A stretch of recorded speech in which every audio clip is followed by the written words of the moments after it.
ایک زازان نام کا نا گویا تھا، آواز بڑی سریلی تھی۔ شراب خانے میں جب محفلیں سجتی تھی تو معاذ اللہ وہ گانے گایا کرتا تھا، سریلی آواز تھی۔ حضرت عبداللہ ابن مسعود حضور کے صحابی، حضور نے فرمایا عبداللہ ابن مسعود اسی طرح قرآن پڑھتے ہیں جس طرح میرے اوپر نازل ہوا تھا۔ عبداللہ ابن مسعود نا چھوٹا قد اور پتلی پتلی ٹانگیں تھی حضرت عبداللہ ابن مسعود کی۔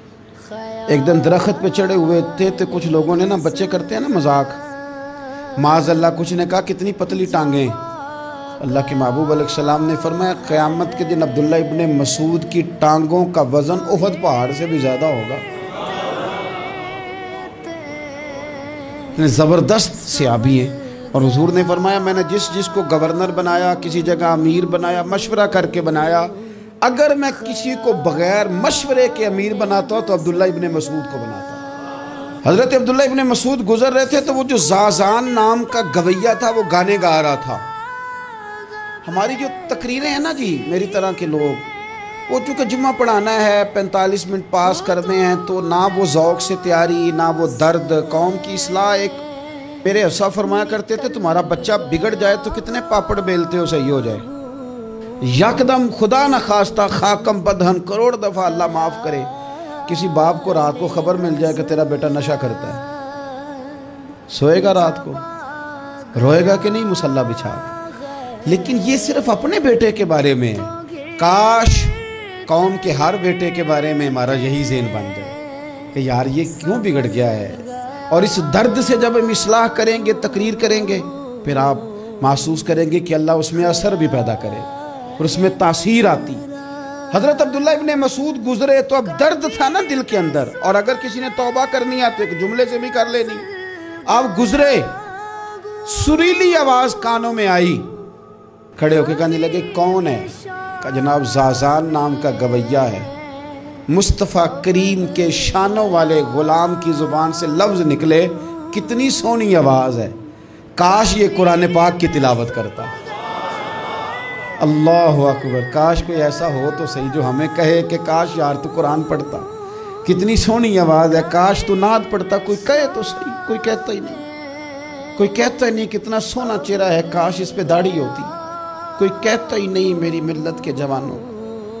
سینکڑوں لوگ ہیں۔ ایک بچہ مجھے ایک دفعہ ملا لاہور میں تو میرے گلے رکھ کے اس طرح رویا جس طرح کو بچھڑا ہوا روتا ہے۔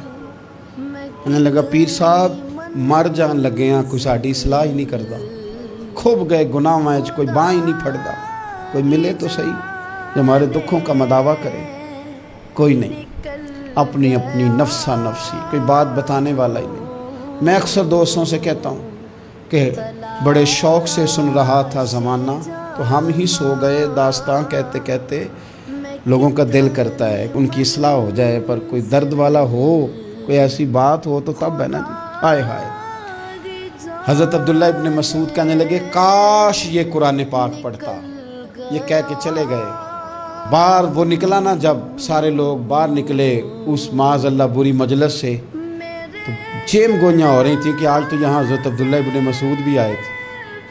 تو زازان سے کسی نے کہا کہ آج نا حضرت عبداللہ ابن مسعود نے تیری آواز سنی، تیری آواز، تو وہ کہہ رہے تھے کاش اتنی سونی آواز سے قرآن پڑھتا تو مزہ آتا، کاش۔ وہ کہنے لگا نبی پاک کے صحابی نے میرا نام لیا ہے، گویا ہو کے میرا ذکر کیا ہے، حضرت عبداللہ ابن مسعود نے میرا نام لے کے کہا کہ کاش میں قرآن پڑھتا، اور میرے لیے کہا مصطفیٰ کے صحابی نے، حضور سے قرآن سیکھنے والے کی خواہش ہے کہ میں قرآن پڑھوں۔ دوڑے گئے، کدھر ملیں گے عبداللہ ابن مسعود؟ فلاں فلاں جگہ غسل کیا، وضو کیا، پیروں میں لگ گئے جا کے، کہنے لگے سونیا جس کے قرآن پڑھنے کی تعریف مدینے والے کریں وہ میرے بارے میں کہے کہ مجھے قرآن پڑھنا چاہیے تھا، آج سے میں نے ٹھوکر ماری سارے گانوں کو، سکھاؤ مجھے قرآن، میں قرآن ہی پڑھا کروں گا، میں قرآن پڑھوں گا، میں پڑھ پڑھ کے سناؤں گا، لوگ میری زبان سے اللہ کے کلام کی تلاوت سنا کریں گے۔ کوئی بیٹھا ہوا مجھے دور دعا دیتا ہے، میں ڈوبتا ہوں سمندر اچھال دیتا ہے، کوئی تو ہو نا جو کہے، کوئی تو ہو۔ فرمانے لگے بس ہو گئی حضور، آپ دیکھیں گے میں قرآن ہی پڑھوں گا۔